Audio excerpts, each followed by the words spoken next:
Alors déjà, la première mesure, c'est le confinement. Confinement ne veut pas dire emprisonnement, bien sûr, et comme nous avons pu entendre toutes les consignes qui nous ont été données à la télévision, sortez le moins possible, sauf, on va dire, des cas urgents ou des cas de première nécessité. Donc le confinement à respecter le plus possible. Ce que j'ai là, c'est un masque. Alors évidemment, ce style de masque ne nous protégera pas, mais au moins elle pourra protéger les autres. Donc restez à une distance respectable, à raison de 1,50 m d'une personne pour lui parler.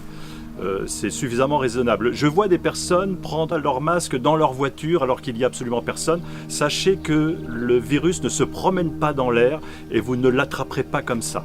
Vous l'attraperez parce que vous serez en contact avec une personne qui est l'hôte, qui est un hôte, c'est-à-dire qui est porteur d'un germe et qui va vous le transmettre en vous parlant, par des gouttelettes ou par transmission aéroportée que l'on dit, c'est-à-dire par salive, etc. Bon, par un éternuement, on pourrait si on est à proximité, on pourrait effectivement l'attraper de cette manière, à condition évidemment que la personne soit contaminée, mais nous ne pouvons pas le savoir tant qu'elle ne manifestera pas des signes cliniques, et avant même qu'elle manifeste des signes cliniques, si la personne est contaminée, elle est d'abord contagieuse, donc potentiellement dangereux pour surtout les personnes fragiles. Donc évitez de vous approcher des personnes âgées ou des personnes qui souffrent de comorbidités telles que l'insuffisance respiratoire, l'insuffisance cardiaque ou rénale. Ce sont des personnes fragiles, donc à protéger, et évidemment nos anciens, dont il est dit qu'il faut les honorer et à plus forte raison donc les protéger. Donc ça, c'est une première chose. En cas de fièvre, évitez de prendre des anti-inflammatoires, communément appelés AINS, anti-inflammatoires non stéroïdiens.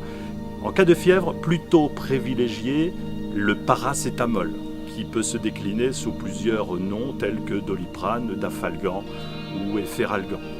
Donc prenez en cas de fièvre plutôt ce cas de médicament que l'on appelle paracétamol. Mais surtout à proscrire absolument l'anti-inflammatoire qui pourrait avoir un effet inverse, puisque l'inflammation en cas d'infection nous protège naturellement. Alors si vous levez cette barrière naturelle, l'infection va s'enflammer et donc vous serez encore beaucoup plus malade et aggraver donc le cas. Donc à éviter. Voilà un petit peu ce que l'on pourrait dire du Covid-19. Donc le confinement est de mise et je pense que ça aurait dû être mis en place bien avant que ça n'a pris aujourd'hui cette ampleur, évidemment. On peut remarquer que le trajet du Covid-19 correspond un petit peu à celle des échanges commerciaux que l'on a au travers le monde. Et évidemment, ça s'est propagé extrêmement vite. Donc voilà ce que je pourrais dire. Et le petit conseil en tant qu'infirmier, c'est éviter les anti-inflammatoires. Et si vous avez de la fièvre, prenez plutôt Doliprane. Voilà. Merci.